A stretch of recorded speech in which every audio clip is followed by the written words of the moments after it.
Good afternoon. Welcome to the Center for Governance Markets. This is our virtual seminar series on networked governance. Can we govern ourselves digitally? My name is Jennifer Brick-Murtazashvili. I am the director of the Center for Governance and Markets, and it is a great pleasure for me to introduce our speaker this week, Nathan Schneider from the University of Colorado, who will be speaking momentarily. But before I introduce Nathan, I wanted to introduce to you Eric Alston. For those of you who haven't been here before, Eric Alston is moderating this series for us this semester and was really behind many of the speakers that we've invited, alongside Ilya Murtazashvili, a CGM Associate Director, Martin Weiss, one of our Associate Directors, and Marcela Gomez, who's also here at the University of Pittsburgh. So these are the sort of the four people that made this series happen this semester, and we're really grateful to have such a big community of people interested in these issues. Before introducing Nathan, I want to introduce Eric, and Eric is a scholar in residence in the Finance Division at the Faculty Director of the Hernando de Soto Capital Markets Program in the Leeds School of Business at the University of Colorado, Boulder. He's a prolific writer and scholar, and he's written on issues of blockchain, on issues of comparative constitutions, and lots of stuff on property rights. So it's an enormous pleasure to have Eric with us today. Eric. Thanks, Jen. And I'm really excited to be here today. One of the awesome things about this seminar, or the remote context, or I guess a silver lining of the remote context we find ourselves in, is that we get to draw speakers sometimes from all over the world. Our last speaker on Wednesday was Jason Potts, all the way from Melbourne. In this instance, though, I'm actually quite contiguous to our current speaker, Nathan Schneider, also of the University of Colorado. He's a professor of media studies, has written several fascinating books, and his journalism has appeared in every outlet any journalist would want it to appear in, including the New Yorker, New York Times, and I could keep reading, but you get the idea. He has a lot of very interesting things to say, including surrounding the governance of our digital communities. And I really like the progression that our speakers have given us, because our first speaker talked about Bitcoin and a way to understand what type of payment mechanism it is. That was followed by several other potentially transformative applications of blockchain. We went one level higher last time with Jason Potts, and he talked all about how blockchain, among other governance tools, is likely to transform our digital economy in the future. But it's all been about blockchain so far, by and large. Today, we're going even one step more generally, which is Nathan's going to talk to us about how online communities in general govern themselves. And so his talk is, I'm very excited to introduce it, is Admins, Mods, and Benevolent Dictators for Life, the Implicit Feudalism of Online Communities. And so one of the topics we hit upon last time was path dependence in how these communities form and are governed. And Nathan's got a deep dive today about how a lot of our online communities are governed right now, how they ended up that way, but he poses a lot of important questions in terms of, does it need to necessarily be this way? Are there better models, especially from the realms of political governance, which we've studied at length among human societies for hundreds, if not thousands of years? So without any further ado, I'll turn it over to Nathan with a quick reminder, 35-minute of Nathan's talk, and hit me up in the chat if you want to ask a question during the talk, followed by 25 minutes of Q&A and an additional juicy 30 minutes of flex time if there's actually a lot of discussion, which there has been so far. So thanks, Nathan, for being here with us, and I can't wait to hear your talk. Thank you so much, Jen and Eric. It's a pleasure to be here. This is, just the kind of group that I'm eager to learn more about, or learn more about and from. And so I'm really grateful for the opportunity. This is very much work in progress, but it's work that's been animating a whole kind of developing line of research and practice that I've been engaged in for the last year and a half or so. So I really appreciate the chance to, this is really the first time I've done a kind of semi-formal talk on this particular line of work. So I'm really grateful for the opportunity. I'm going to start about as far from the blockchain stuff that you all have been in in recent weeks as possible, and that is my mother's garden club. And I did indeed get permission this morning from her to talk about it. About a year and a half ago or so, I was involved in a dispute on a large email discussion list that I co-moderate. And there was, one problematic person as perceived by many people in the group. But we realized this is a group of people trying to advance democratic ownership and governance in the online economy. And it became very clear that we had no structures by which to address the challenge before us, and that the usual patterns, like me just banning this person by fiat, felt very icky for the kind of group that we were, because this is a group grounded in forms of democratic practice, not necessarily terribly radical, but even kind of basic mechanisms for figuring out how do you deal with, a kind of moderately annoying presence in a community when you have no mechanisms for doing it other than a kind of fiat from the moderator. I, of course, had the power to do something, but was I going to use it? And during that time, I was, of course, trying to be a good son and listening to my mother describe this neighborhood garden club that she had been getting involved in and had recently been elected president of. As she was describing this, day after day, I was just kind of amazed, wow, your club has so much sophisticated governance infrastructure that I wish I had in this, this discussion group of hundreds of people.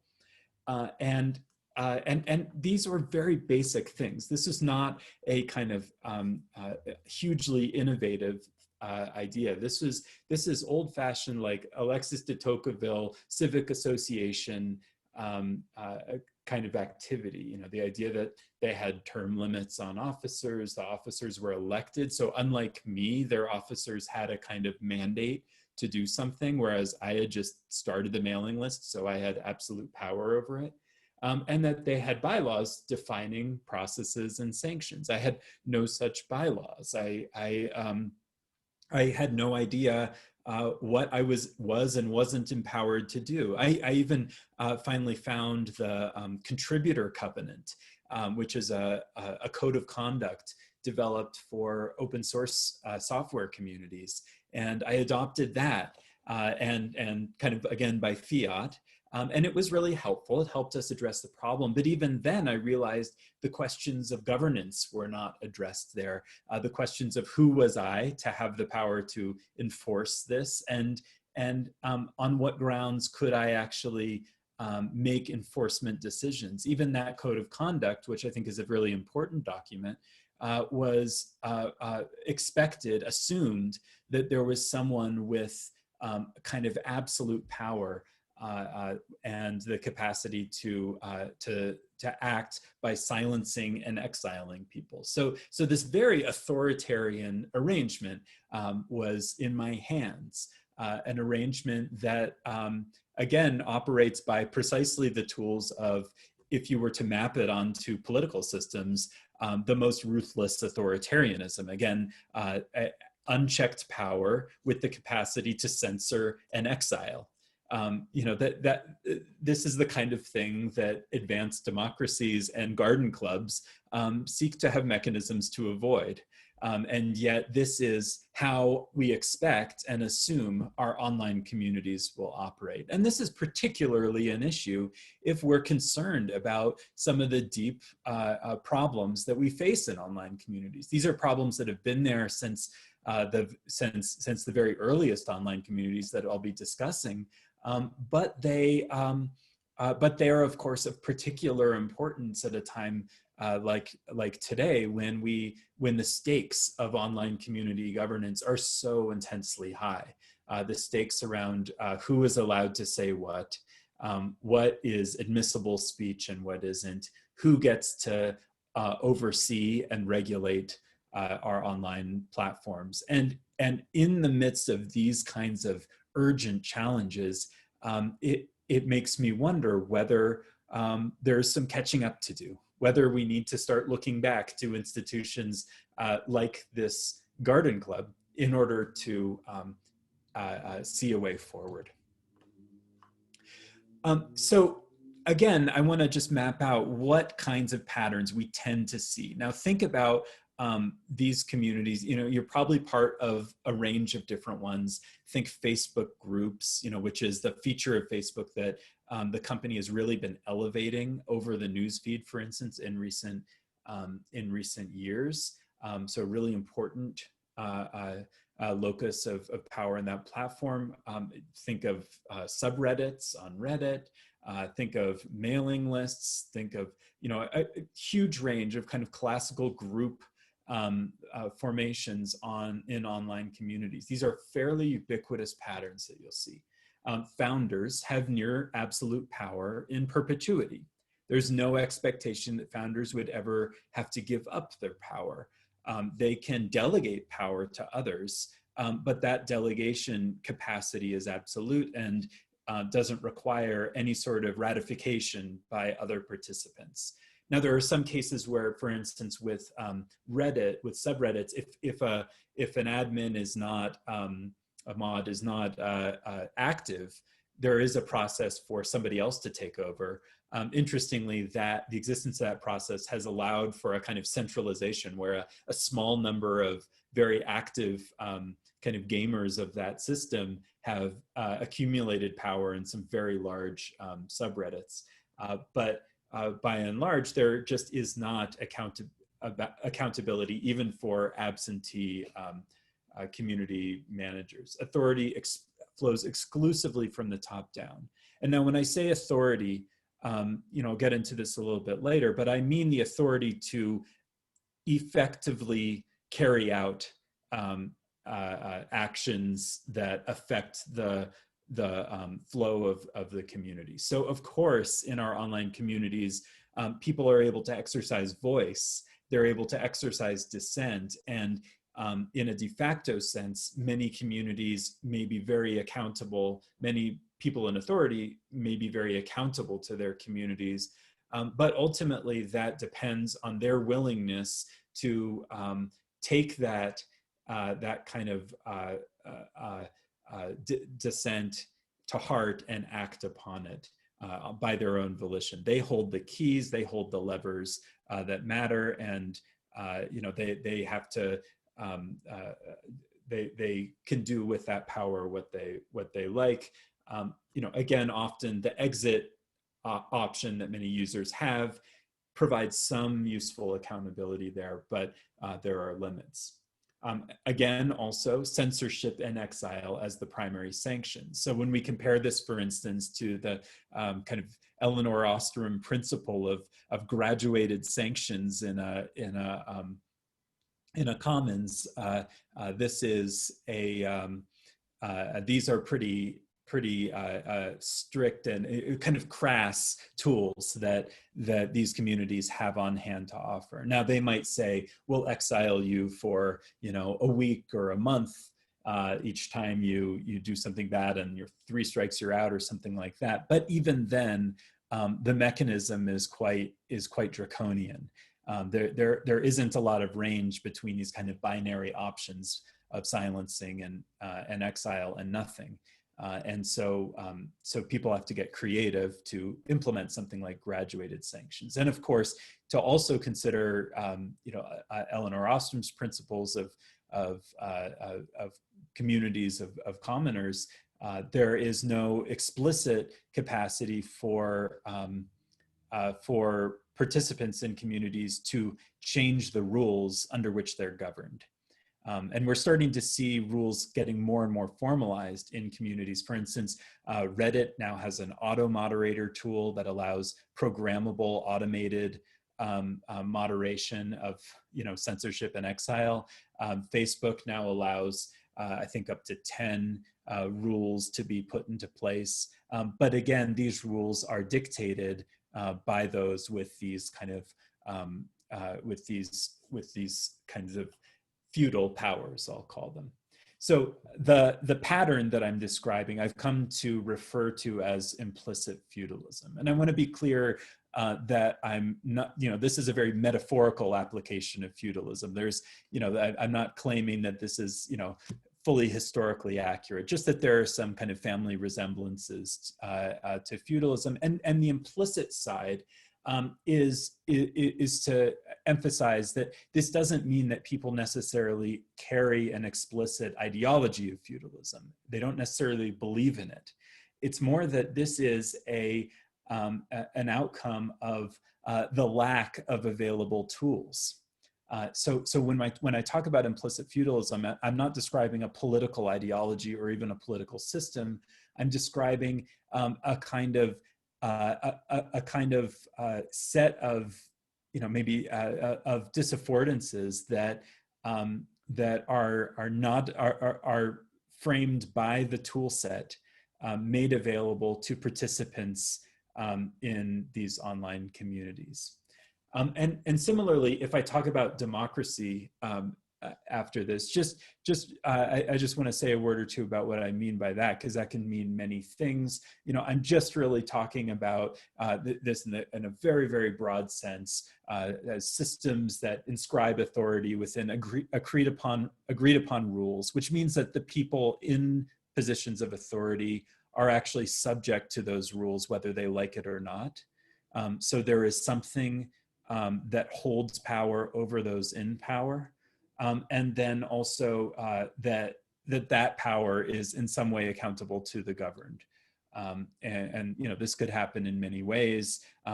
Ultimately what I'm calling for is not simply a return to, inherited models and practices, but actually a need for new innovation around what we mean by democracy.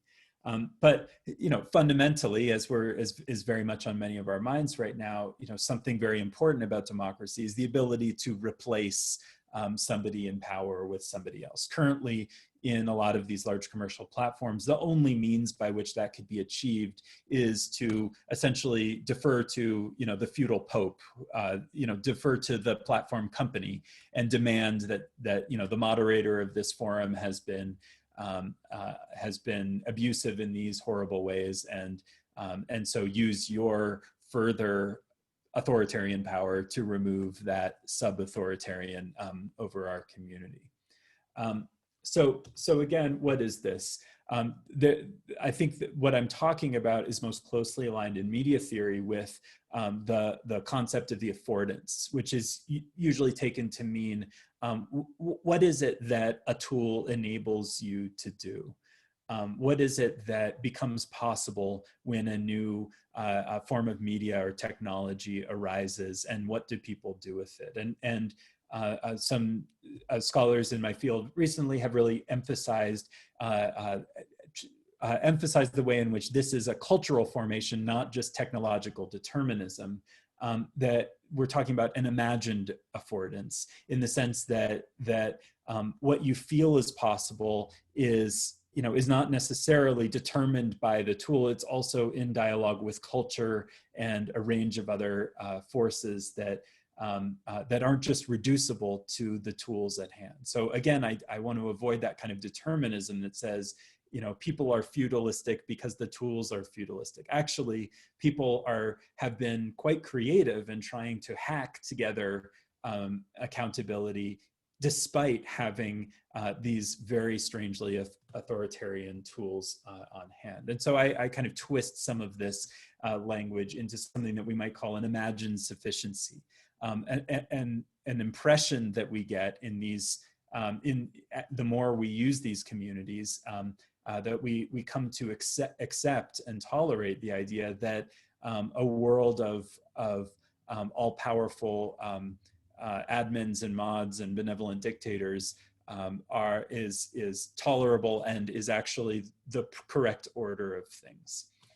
Another term that I think is kind of helpful to introduce here is the notion of dark patterns, and this is a term that has been raised among people who are user experience designers criticizing what they find as manipulative user experience design among their colleagues. And so they're pressuring other designers not to do these things. For instance, I saw a video recently of one UX designer describing all the ways in which the Trump campaign's website compels people or nudges people into doing things that they actually haven't necessarily knowingly volunteered to do, but all the defaults are set in a certain way that that get people to do things before they've even thought about them. And that's also kind of connected to what I'm describing, that this tool set nudges people into certain practices before they've even considered what they have done. You know, if they had been asked, you know, would you like,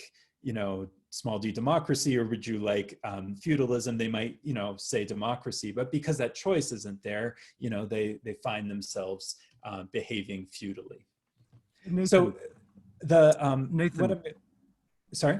If I might just interject really quickly, because it seems like affordance might be a term of art that not everyone has a clear definition of.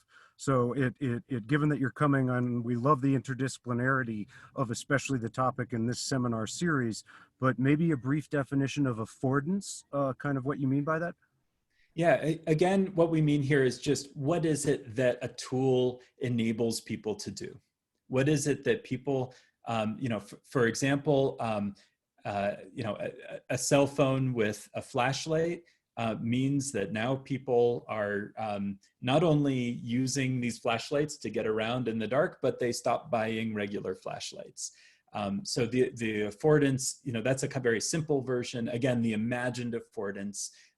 The notion of imagined affordance emphasizes that that your turn toward this kind of behavior is, you know, the technology doesn't force you not to buy those other flashlights, but it does create this sense in you, or inclines the possibility where you can begin to imagine a culture where standalone flashlights are no longer necessary.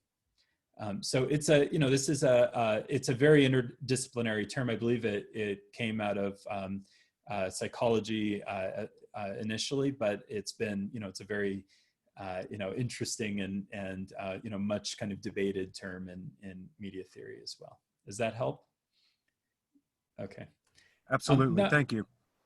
Of course. Now I want to turn to the kind of archaeology of this of where we find ourselves here. So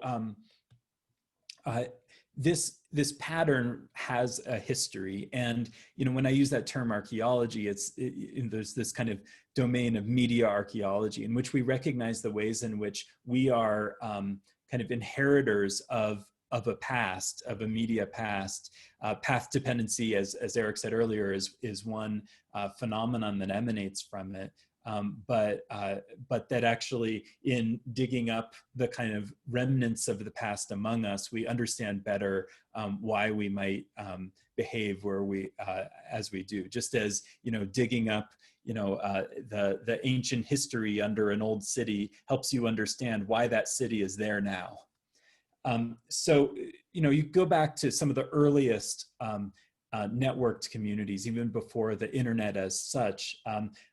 Particularly, there's something incorrect here on the slide. It should be BBS, not BBC, the documentary. We're talking about bulletin board services, not the British Broadcasting Corporation.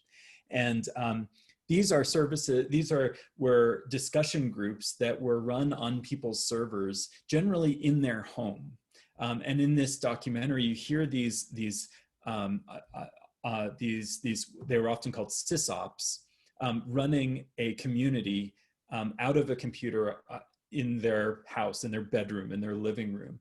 And so that you hear them describing the experience very much like having a group of people over to your house. And so you have this sense that you could do whatever you wanted, and you had this absolute power over the machine, because ultimately you're the only one who can pull the physical plug. You have people dialing into your machine, but you alone have the plug. And so all these powers of moderation and control were developed, all emanating from the power of the person with the plug. And there's also a beautiful intimacy. You know, you hear these were days where people could actually hear what was going on based on where on the hard drive the machine was operating. So they could tell when somebody was doing this or that just based on the sound of the machine.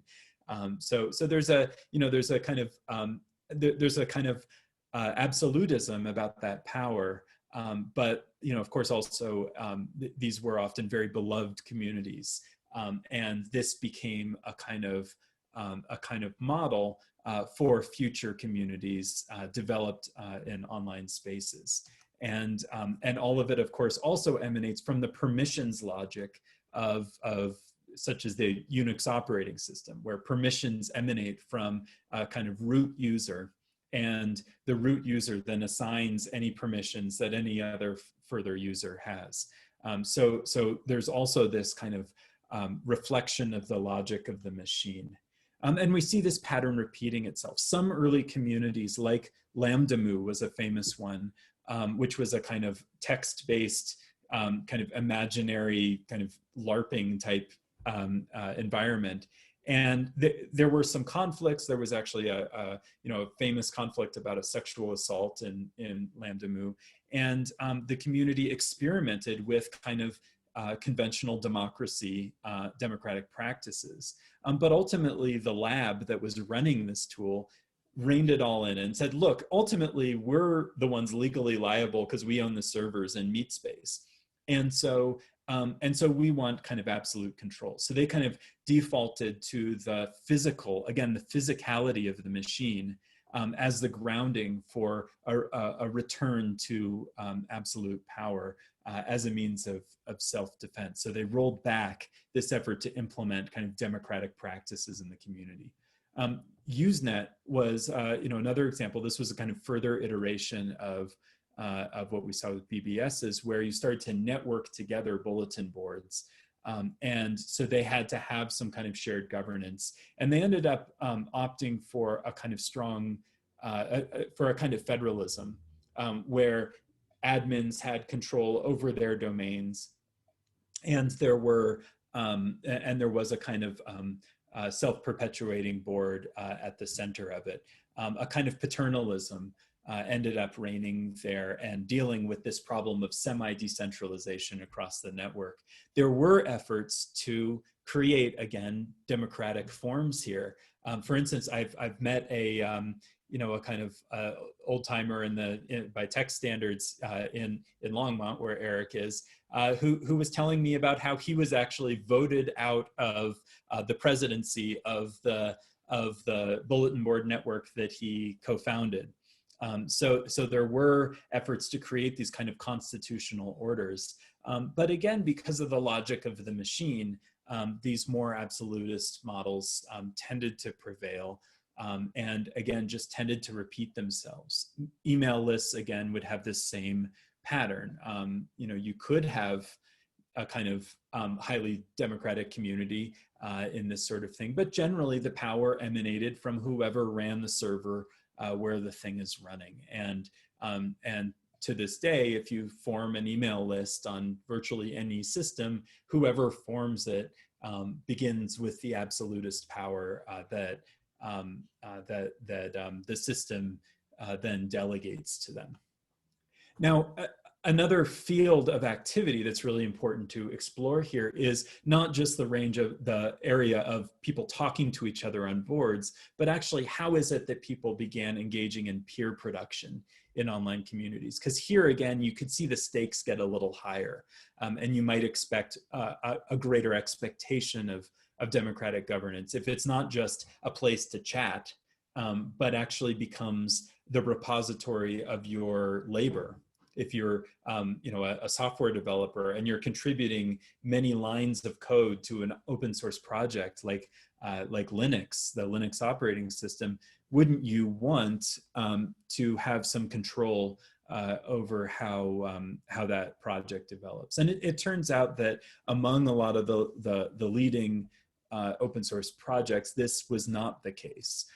Linux is where we get the term benevolent dictator. Linus Torvalds, the founder of that project, is commonly referred to and understood as BDFL, the benevolent dictator for life. Linus Torvalds also developed a really important piece of infrastructure that now virtually every open source free software project uses, which is Git. This is a piece of software for managing changes in a software repository. And it's a really interesting piece of technology. It really requires a bit of a kind of mind-twisting experience to learn how it works and how to use it. But this is kind of a ubiquitous tool for software developers now. And interestingly, it's a very decentralized tool on its face. You know, anybody can essentially decide what the canonical, every instance of the software is kind of equal. So everybody working on it, is kind of equally, holder of the technology. But that creates a power vacuum. It asks, okay, what is our canonical version of the software that we all agree to use? And so it's a power vacuum that then tends to default to whoever controls the email lists, that the community is working on. So in the case of the Linux project, running on using Git to develop the tool, the control over the email lists became a kind of vital decider in terms of who has power and who doesn't. Now, there are exceptions to this in the peer production space. Wikipedia is a very interesting one, which has developed this kind of quasi-liberal democracy in its system, very kind of Byzantine, but also very, interestingly liberal. It's overseen by the ever-diminishing powers of its self-described constitutional monarch, Jimmy Wales, who's the founder of it. And so, this is an example. But if you've ever tried to deploy MediaWiki software that runs Wikipedia, you'll find that none of the infrastructure for doing this exists. And so studies of communities using wiki software demonstrate that they nearly always default to the kind of authoritarian, the feudal defaults. And that's because building the liberal democracy of Wikipedia has required a lot of extraneous norm building and work that's just not in the software at all, and it is an immense undertaking for the creator of any new wiki. Debian too it's a version of Linux. A version of it is running on my computer right now, a very important piece of internet infrastructure. And it evolved into a liberal democracy with a constitution where leaders are elected by the developers. But interestingly, it fits at only one level of the kind of Linux stack, and most of the other projects in that realm don't use this kind of approach. Now, when you look at some of the modern platforms that many of us are familiar with, it doesn't seem obvious on its face that these kinds of norms should persist, right? No longer are these running out of a server in somebody's house. No longer are they running, say, like many email lists off the server hosted by somebody's university. They're being managed by a large institution, there's no reason why the admins are no longer the ones with the power to pull the plug, and so you would think that democratic forms could be permissible and available there. And actually, Mark Zuckerberg has at times indicated his interest, among other leaders, Jack Dorsey as well, in more participatory governance. But we so rarely see that actually manifest, particularly in ways that look anything like the norms of democracy in offline civic associations. And this might have to do with, again, maybe an isomorphism with, or a kind of fractal relationship between his own kind of authoritarian control over this company, where he has kind of maximum power, majority voting power over the company itself, or it might be that it's a kind of cost-saving measure. In fact, there's also an element of labor law here. There was a time where America Online attempted to incentivize administrators by essentially paying them with free internet time for administering communities. And that ended up falling under the scrutiny of federal labor law as, underpaid labor. And as a result, they and everyone else wiped away any sense of payment, and perhaps handing authoritarian power to admins and moderators is a kind of in-kind payment for the very, very intensive labor often of moderating these communities. So that's one kind of theory about why this feudal default has perpetuated itself in contexts where there isn't the kind of physical barrier that there once was in older communities. So again, I've reviewed before already a few times some of the features of this implicit feudalism model. And, this has to do with, we see, for instance, a great deal of opacity in policy making and decision making. This is based on, research of moderators, asking them how much are you consulting with their communities. It turns out very, very little. Suppression of user voice as a basic privilege of authority, authority deriving from founders and their appointed successors, and sole recourse in disputes to platform owners, and so on. And so, what we find ourselves with is, first of all, the question, which I don't necessarily have the answer to, is this such a bad thing? My instinct is, yes, this is a bad thing. This is like a very kind of unfortunate set of defaults that people are expected to rely on as they're building communities.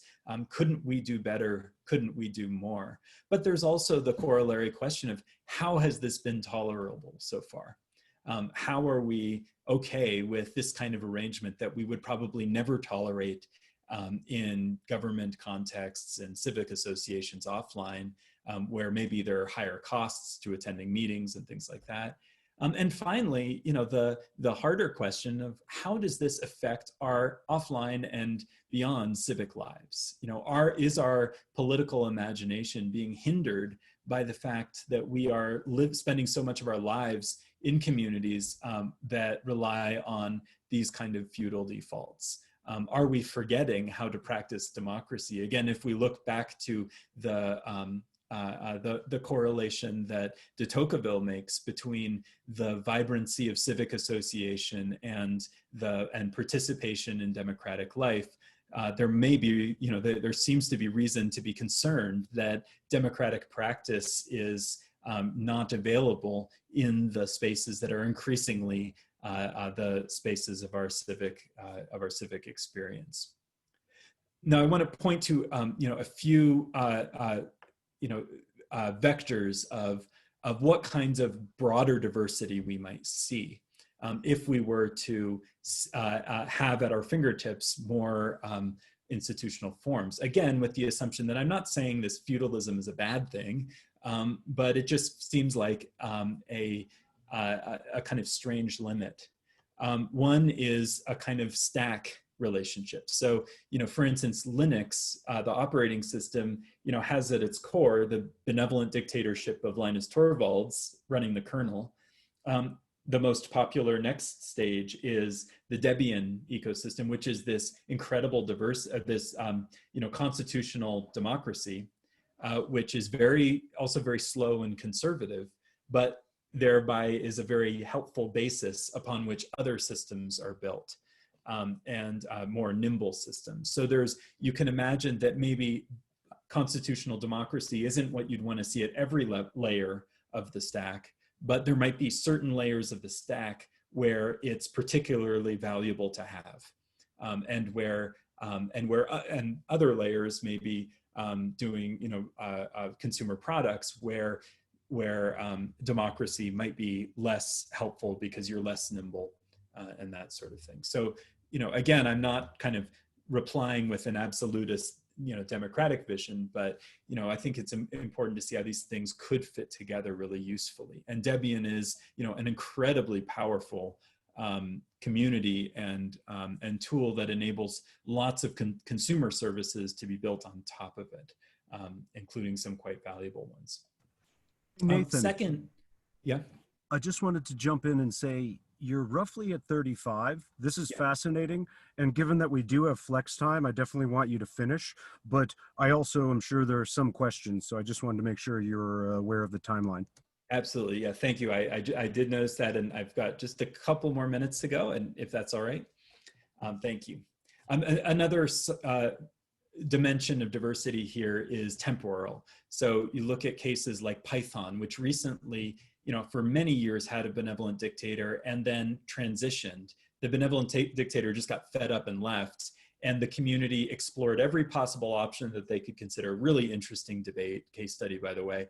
And they ended up with a very boring, familiar elected board that looks a lot like my mother's garden club. And so this other question, which is, how is it that communities should evolve? Maybe it makes sense for them to begin with absolutism, but once there is a vibrant community associated with it, maybe there is an expected transition, even a forced transition. Every few years, maybe the system poses a referendum. Do we still like this system? And so time is another vector upon which we might think about this. There's from recognizing the ubiquity of implicit feudalism, I think there are some really interesting lines of research. One is to identify the germs of democratic practice in existing communities that we might learn from and build on. Another is to devise and test novel democratic techniques, and then a kind of ethical exploration of the reliance on exit object logics. What are the consequences of the kind of feudal default that we rely on? And I've found that this sort of stuff is really fun. I've been getting involved in each of these levels over the last year. I just posted a preprint on this idea of effective voice, which is exploring that exit and voice distinction of Albert Hirschman. We make a distinction between affective and effective that we think is really important for kind of broaching this question of feudalism and asking, why is it that people are afforded affective voice but not mechanistic effective voice? Second, I've been involved in developing several tools, including one called Community Rule, which is an authoring app that allows people to kind of assemble what their preferred governance systems might look like. And we're working toward building this a little closer towards something along the lines of Ostrom's institutional grammar, something that will be more computationally friendly. And finally, I've gotten involved in a community called the Meta Governance Project, where we're working to outline a really ambitious vision for a governance layer for the internet, where we're trying to imagine what would it look like if people really did have the tools to create, adapt, and innovate on governance technologies in their online communities, whether they're multiplayer games or social networks or labor markets and these sorts of things. And this is a very, it's been a very fun project and community to work with. Thank you so much for allowing me to share some of this work. I'm really looking forward to the discussion. Here are a few links to some of the work underlying what I've been describing, all kind of works in progress. So thank you so much. That was great, Nathan. Just fascinating stuff. So as a reminder, either just shoot me a chat openly saying, hey, I have a question, and I'm happy for people to ask the questions themselves. While folks are formulating questions, of course, I have one. So Nathan, you alluded to how it's particularly problematic in cases where people might be engaging in civic expression in an online forum, that a highly autocratic form of control of that forum becomes particularly problematic. And we're actually seeing that surrounding a lot of the debates in, content moderation on Twitter, content moderation on Facebook. And so this is a very salient question for now, but what I'm curious is, are there other attributes of online communities that you think would make them particularly problematic to be governed autocratically? So what are the other characteristics, like sufficient heterogeneity of members? I'm sure you've given this some thought, and kind of the question that was lurking in the back of my mind, which is, which of these are well governed in a centralized sense, and don't need some measure of democracy, but which ones otherwise are a bit more problematic when they're governed this way? A great question, and we explore this particularly in the paper on effective voice, where we look at, you put in the chat this is all building on Albert O. Hirschman's famous 1970 book, Exit, Voice, and Loyalty, and we explore what are the ways in which online communities are different from the kinds of environments that Hirschman studied, generally firms and governments and civic organizations. And one is generally a lower cost of agency, and that includes, exit. So, saying leave group is, ostensibly a button away in many of these contexts. And actually even replication of the community is available in the context of something like, being able to fork an open source project.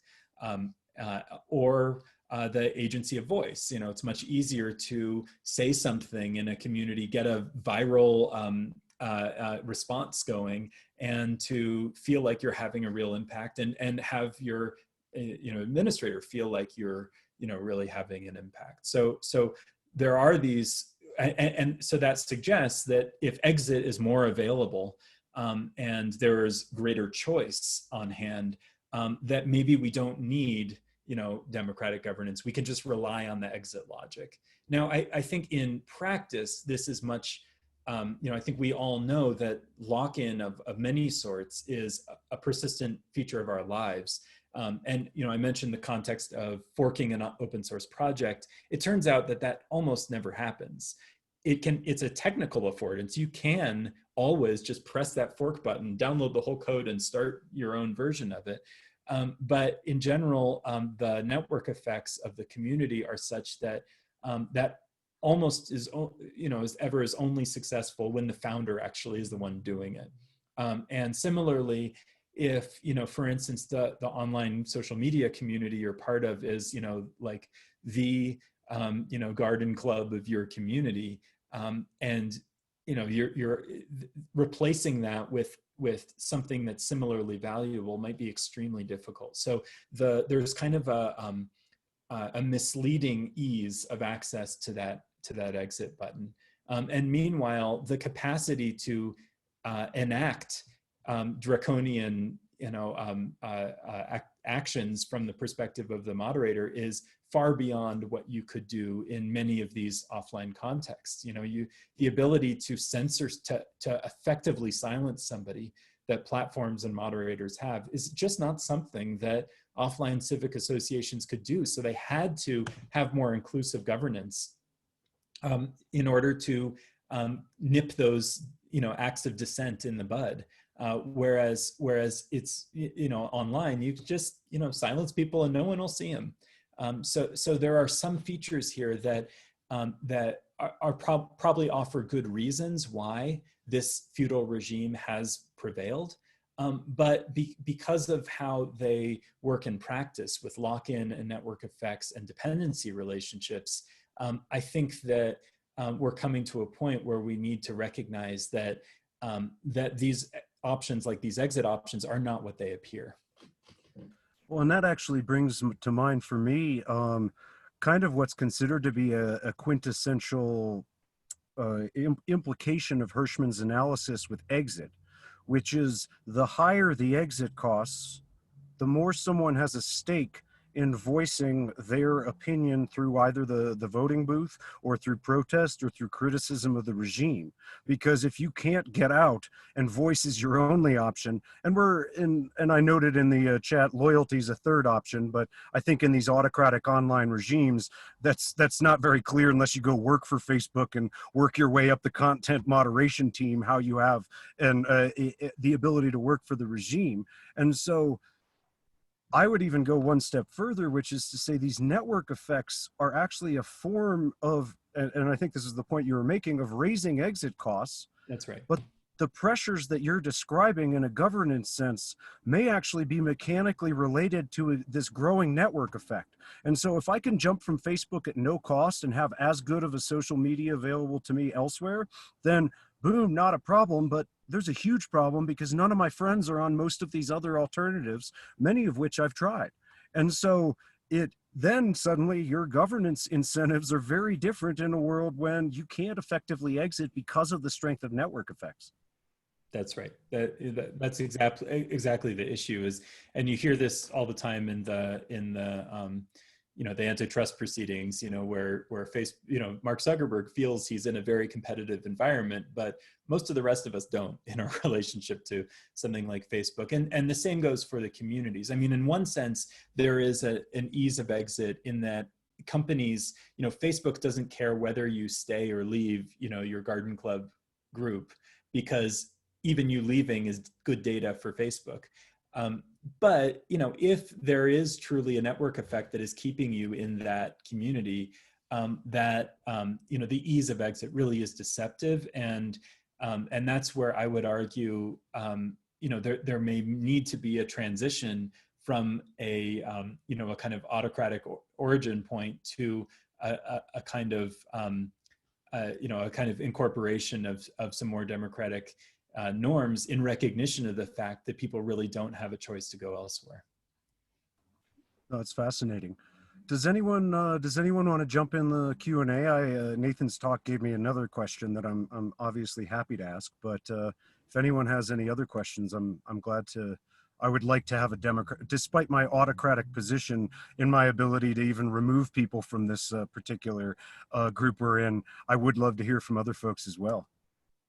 Oh, just enjoying the convo. Great. And so my next question, Nathan, involves, I guess, potentially a pessimistic take for scholars of institutional design. Because one perspective on institutions is the particular rules that a community or group decides upon are a very hard-fought equilibrium that adjusts incrementally over time. And so this brings to mind a very interesting paper of yours that I read but never got you comments on, so apologies for that, but Modular Politics. And there is a plug-and-play notion of institutions that I both find appealing there, which is, if we've discovered better institutions in these other communities, can't we have an off-the-shelf set of governance modules for a new online community? But I think you kind of get where my question is going, which is, and especially in the context of constitutional drafting, if there is a perception that these institutions came from abroad, if they came from outside, it can actually delegitimize them for the community itself. I don't think online communities yet have that level of constitutional character where they're going to hold their nose at a particular governance module, but there is an element in which these rules are a hard-fought equilibrium. And so how do you, I guess, spur the democratic revolution on Facebook? Might be another corollary question to the one I'm asking. Yeah, no, that modular politics paper, which is linked here on this slide, is also a kind of outgrowth of the MetaGov group that I mentioned earlier. And we use this kind of modular framing of how different mechanisms could be incorporated and mixed and matched into communities. And I kind of think of the metaphor of an app store or or even like WordPress plugins. If you've ever built a website with WordPress, you just draw in a bunch of plugins and mix them together. Every site has a unique set of plugins, but there's a lot of general patterns, and there are some plugins that almost everybody has.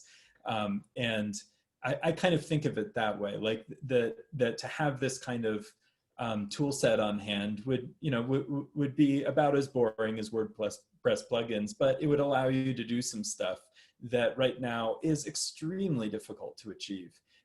And I do think there is a danger of losing democratic norms in the process. I mean, when you look at the Garden Club, they probably didn't sit around for hours and hours and hours and think about how they were going to structure it. They just imported, like you're writing a piece of software, you like import blah, whatever the library everybody's using that week, and then you start writing. In the same way, you're starting a garden club, you've probably been in one in another place, you just do exactly what that group did, import its governance rules and get going, because you're not there to think about governance, you're there to think about gardens.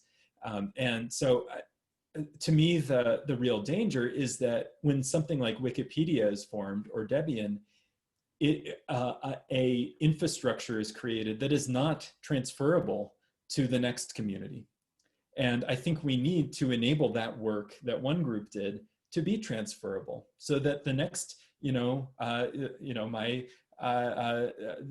wiki I want to start about gardens can just import all the structures that Wikipedia has as a default.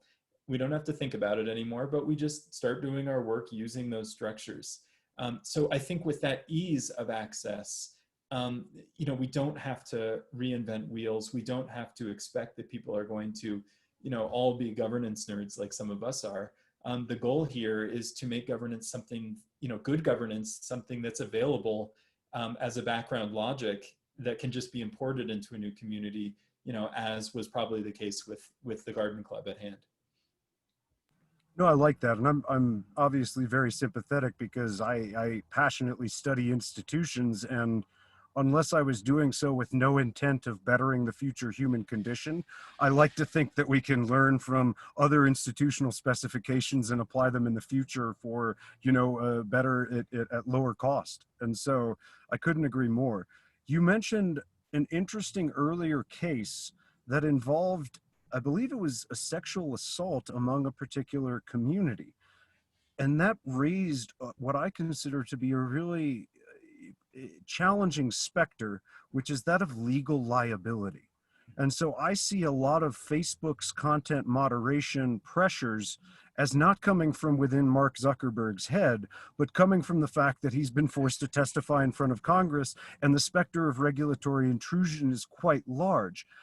So there's this interesting tension between a privately controlled company and the liability that necessarily attaches to that company versus the speech occurring in an increasingly public or quasi-public fora. And so I'd really welcome your thoughts about that strange nexus between liability and a preference among an online community for a certain type of governance. Because I don't think Zuckerberg is intrinsically anti-democratic, but if you throw enough regulatory or legal liability up at a company, I think they might want to preserve the ban hammer pretty aggressively.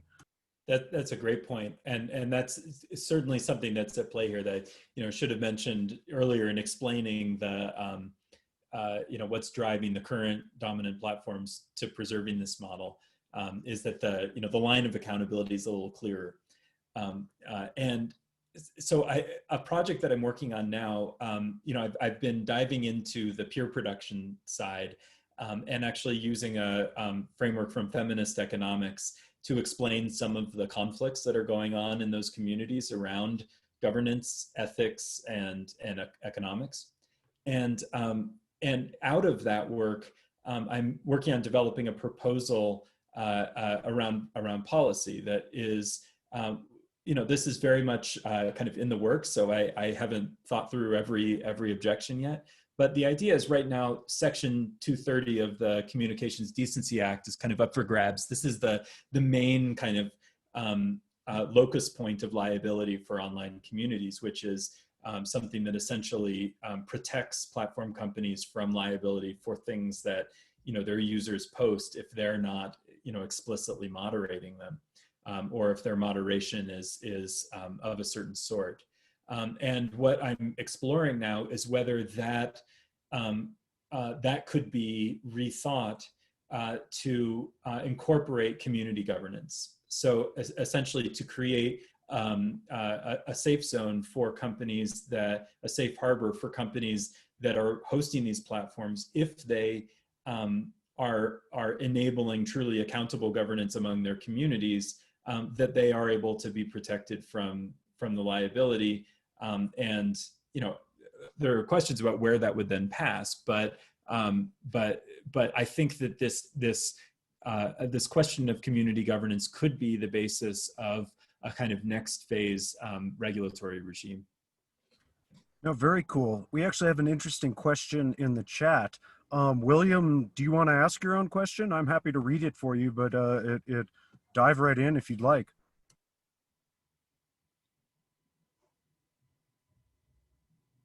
He's in a library. Do you want to go ahead? So What about verification and imitation of leadership in online communities? With something like 4chan or other message boards, people flock to certain boards for chief contributors. But it can be easy to imitate leadership or personality in online communities. Is that an inherent weakness? This is a fascinating question about sort of the emergent properties of leadership and to what extent you can even port that or imitate that in another online community. Yeah, it's an interesting question. Certainly for blockchain, for decentralized systems, there is a tremendous amount of anxiety around identity verification and the kind of identity layer there. One reason why I've spent a lot of time in those circles, I was reporting on Ethereum, when the idea was first proposed in 2014. I kind of saw the development of that up close, and this question of identity was always very, very present.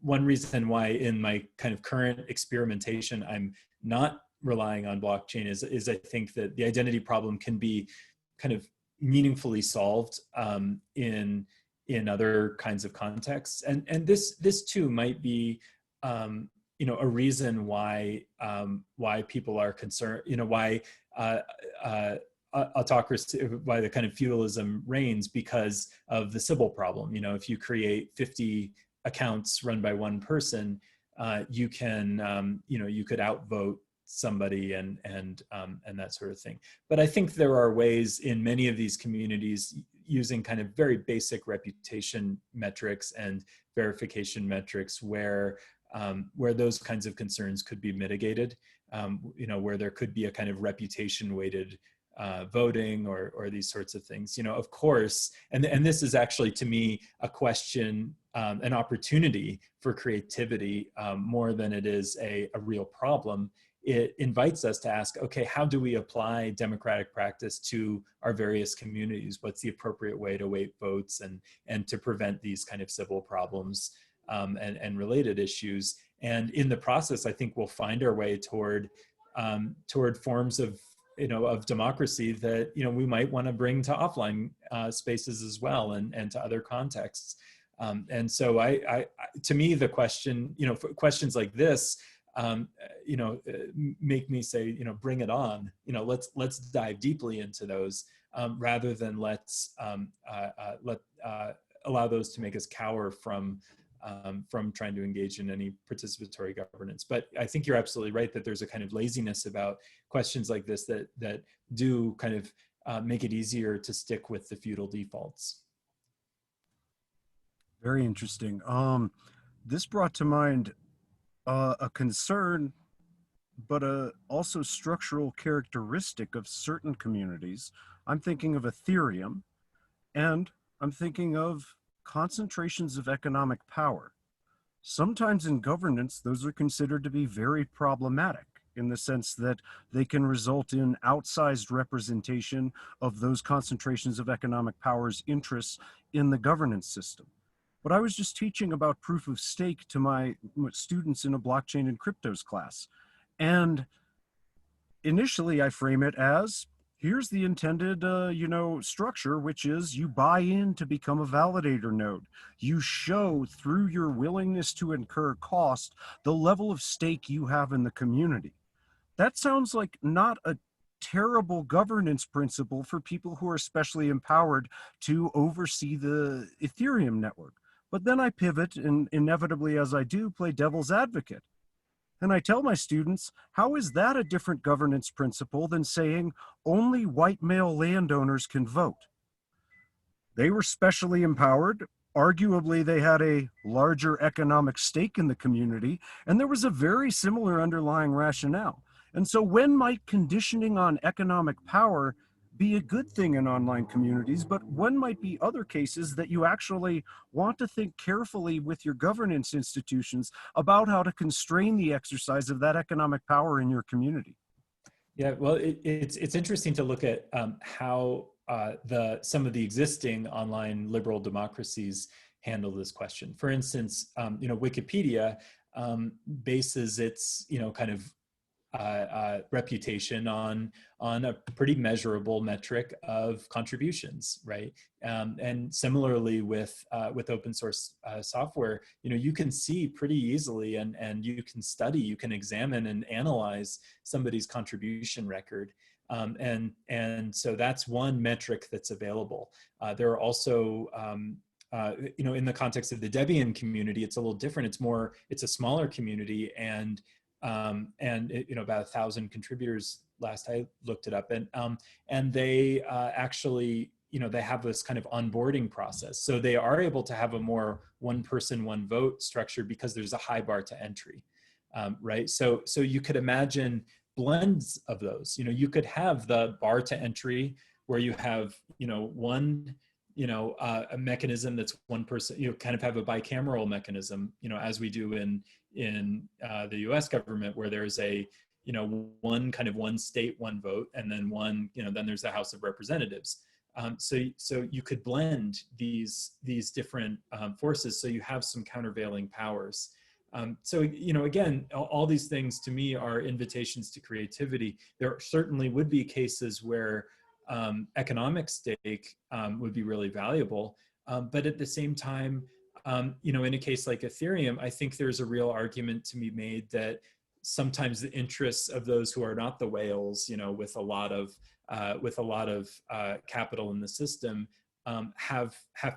should have an important voice too. And so you want to make sure that there is a countervailing mechanism so that the whales don't have all the power. And to me, this is, we're seeing this happen already in kind of new wave crypto governance, where people are getting over this idea that there's just one mechanism to solve them all. But actually that there's a bunch of tools that we could have on hand, and another example of this, for instance, is quadratic voting, which, a way of introducing, economic weight while also counterbalancing it within one mechanism in certain respects. So, to me, this is like, let's go in, let's go deep, let's try all of these and see where they work, and let's bring in juries. Juries, I think, are a really powerful tool for in large communities where you have highly specialized questions at hand, and one person, one vote would end up incorporating, if you're talking about like a Facebook, a bunch of years ago, Facebook did a referendum on a terms of service change. Who knows anything about how to read a terms of service? Come on. And of course, the vote fell far short of the quorum, because nobody knows how to read a terms of service. But that would be a case where a jury of random users would be very well suited to the occasion, because that jury could be incentivized to study the question in depth and create kind of statistical equivalent of a referendum, but with a group of people who are highly informed about the topic. So there's just so much that we could bring to bear if we just allowed ourselves.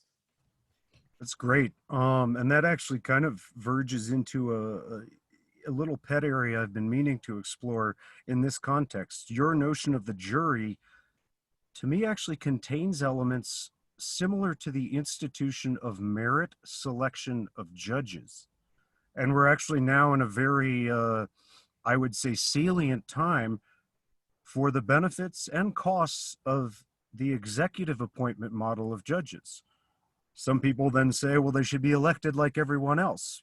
That results in its own set of trade-offs, including some interesting empirical work about what happens to judges' rulings in, salient years right before their election. And that seems troubling for the rule of law itself. So we have this increasing, especially in international settings, trend towards merit selection, where one body nominates or even appoints, but a highly specialized body of individuals. And so I see some interesting potential analogies there. I'd love to hear your thoughts about, in terms of some of the online communities we've been describing, how would you go about selecting the specialists? We've got it for Wikipedia. That one I think is actually, and that's what makes it such an interesting governance model. But how do you identify the specialists?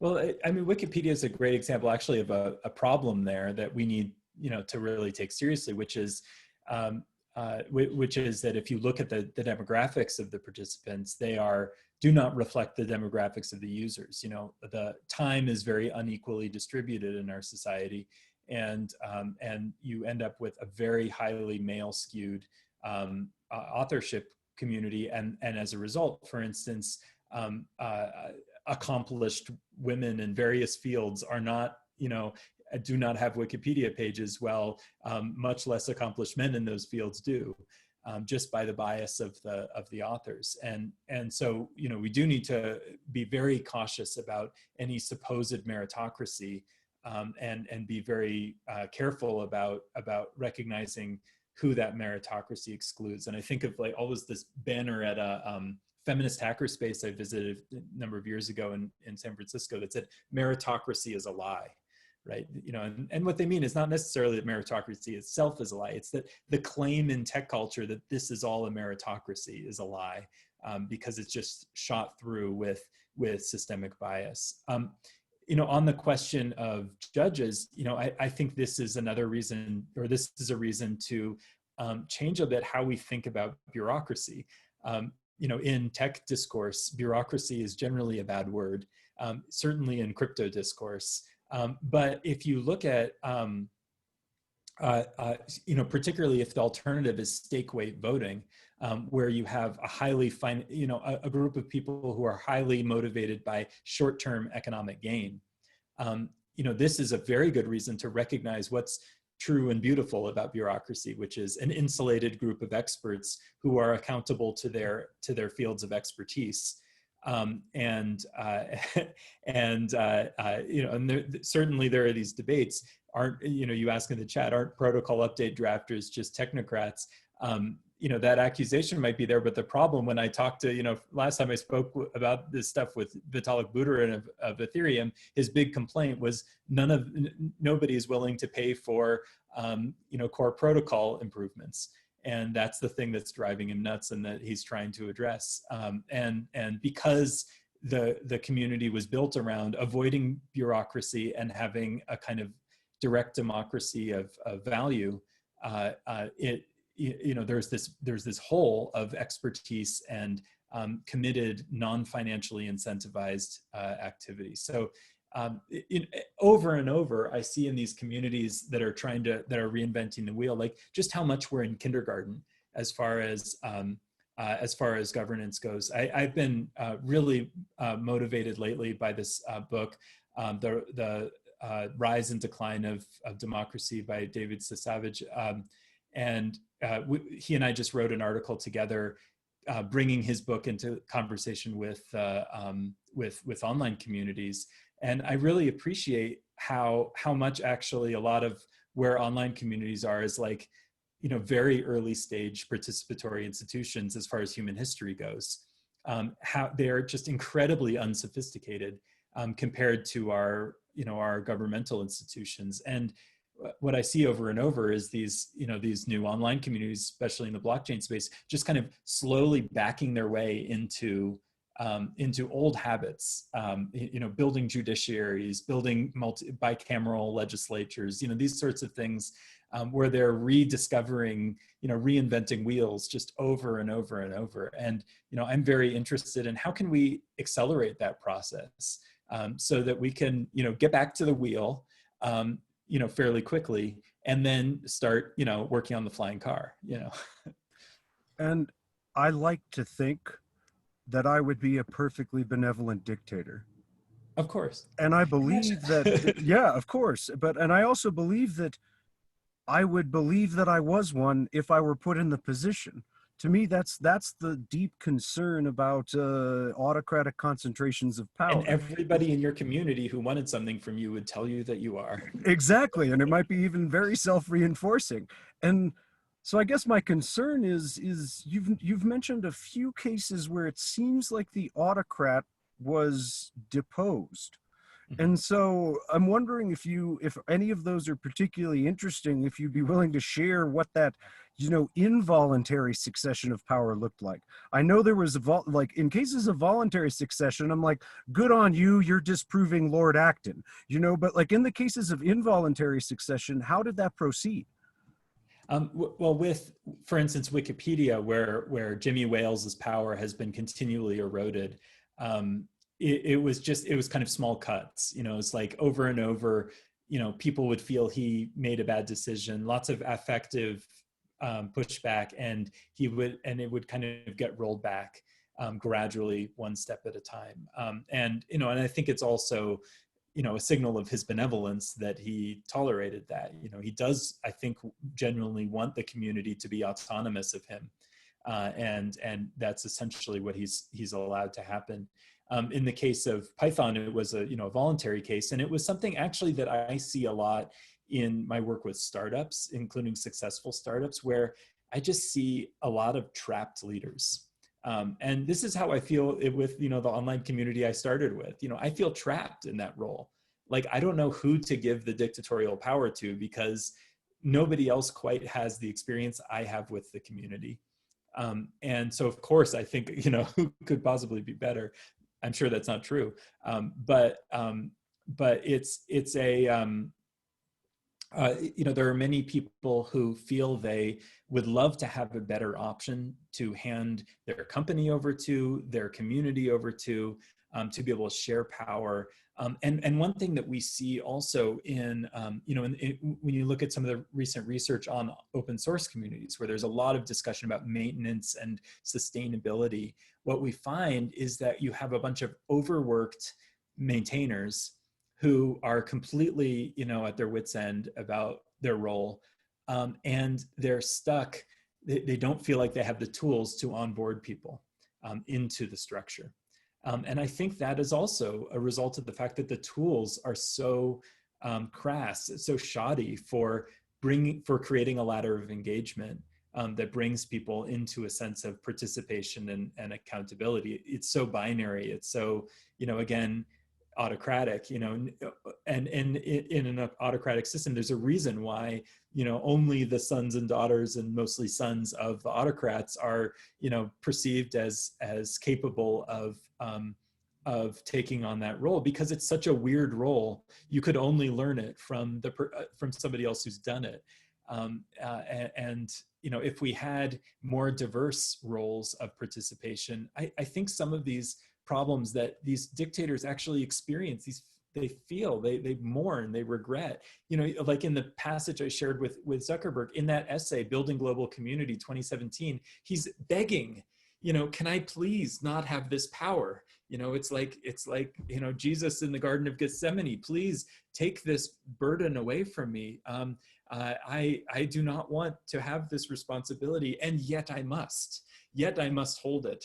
Yet I must, retain it and sweep away anybody in my way. It's a very sad state of affairs, and I think we need to have some recognize that this isn't just about power to the people. It's actually just a system that's not working for the people in charge either. Wow. That was, yeah, no, it even with a biblical reference in there, that was great. And I think, yeah, I in particular can be a bit cynical about the motives of those in power, especially surrounding public governance. Well, so I think I'm we always should grateful for your cynicism. I'm always a little rosy about possibilities. I think the two of them. Yeah. But if no one else has any questions, we've gone into our flex time quite a bit, and I want to thank everyone. This has been fascinating, and thank you, Nathan. I really look forward to checking out the new sets of links on your last slide that I wasn't familiar with already, because that was phenomenal. So well, thanks. Thank you. Thanks. It's such a pleasure. Thank you, Eric and Jen. Really appreciate it. Thank you. This is fantastic. So I guess that with that we'll end here. All right. Yeah. All right. Well, thank you very much again, and goodbye. And if anybody wants to be in touch, please feel free. Thank you.